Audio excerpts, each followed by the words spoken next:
વડાપ્રધાન શ્રી નરેન્દ્રભાઈ મોદીના નેતૃત્વમાં નાણામંત્રી શ્રીમતી નિર્મલા સીતારમણજીએ રજૂ કરેલું મોદી 3.0 સરકારનું બજેટ વિકસિત ભારત 2047ના સંકલ્પને પાર પાડવામાં નવી ચેતના આપનારું બજેટ છે।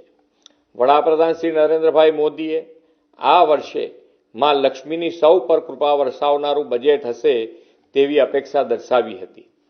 આ અપેક્ષા દેશની જનતા જનાર્દનની ખાસ કરીને ગરીબ અને મધ્યમ વર્ગોની પાર પાડતા આ સિટીઝન ફર્સ્ટ બજેટમાં ફળીભૂત થઈ છે। આ બજેટને સમગ્ર ગુજરાત વતી હું આવકારું છું। આ બજેટની મહત્વપૂર્ણ વાત એ છે કે હવે વાર્ષિક 12 લાખ રૂપિયા સુધીની આવક ધરાવનારાઓને ઇન્કમ ટેક્સ ભરવામાંથી મુક્તિ મળી છે।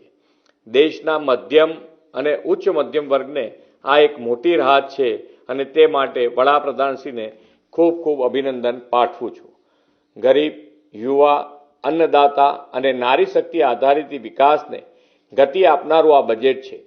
એગ્રીકલ્ચર, એમએસએમઈ, ઇન્વેસ્ટમેન્ટ અને એક્સપોર્ટ્સના 4 એન્જિનને ગતિ આપનાર મહત્વપૂર્ણ વિષયો આ બજેટમાં આવરી લેવાયા છે।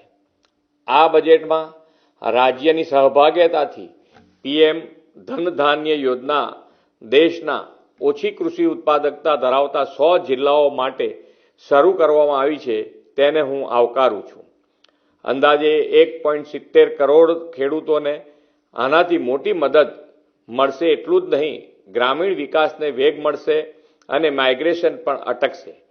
કિસાન ક્રેડિટ કાર્ડની મર્યાદા 3 લાખથી વધારીને 5 લાખ કરવામાં આવી છે તે ખેડૂતોને આત્મનિર્ભર બનાવવાની દિશામાં ઉપયોગી બનશે। કપાસ ઉગાડતા ખેડૂતો માટે મિશન ફોર કોટન પ્રોડક્ટિવિટીની જાહેરાત ગુજરાતના કપાસ પકવતા ખેડૂતોને લાભદાયી બનશે। મેરીટાઈમ ઇન્ડસ્ટ્રીઝ માટે લાંબા ગાળાના ધિરાણ માટે ₹25,000 કરોડના પ્રાવધાન સાથે મેરીટાઈમ ડેવલપમેન્ટ ફંડની સ્થાપનાની જાહેરાત કરવામાં આવી છે। વિશાળ દરિયાકાંઠો ધરાવતા ગુજરાતને આનાથી મોટું બળ મળશે। બાગાયતી પાકોના ઉત્પાદનો સહિત એર કાર્ગો માટે ઇન્ફ્રાસ્ટ્રક્ચર ફેસિલિટીઝ અને વેરહાઉસિંગ અપગ્રેડ કરવાનું પ્રાવધાન કરવામાં આવ્યું છે। ગુજરાતના બાગાયતી પાકોના ઉત્પાદકો માટે આ પ્રાવધાન ઉપયોગી બનશે।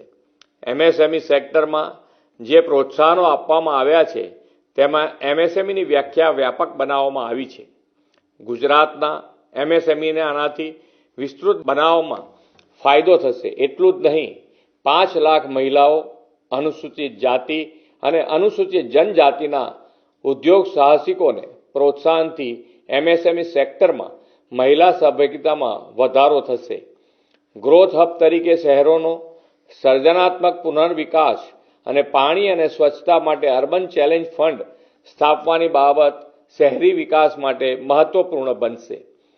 ગિફ્ટ સિટીમાં આઈએફએસસીમાં કાર્યરત નાણાકીય એકમોને એક્ઝામ્પશન, ડિડક્શન અને રીલોકેશનની જોગવાઈઓ 31 માર્ચ 2030 સુધી લંબાવવામાં આવી છે અને ગિફ્ટ સિટીમાં ઇન્સ્યોરન્સ સેક્ટરમાં મોટો બેનિફિટ આપવામાં આવ્યો છે તે માટે વડાપ્રધાનશ્રીનો આભાર વ્યક્ત કરું છું। ગુજરાત દેશના વિકાસના ગ્રોથ એન્જિન તરીકે વિકસિત ભારત 2047માં પણ અગ્રેસર રહેવા સજ્જ છે।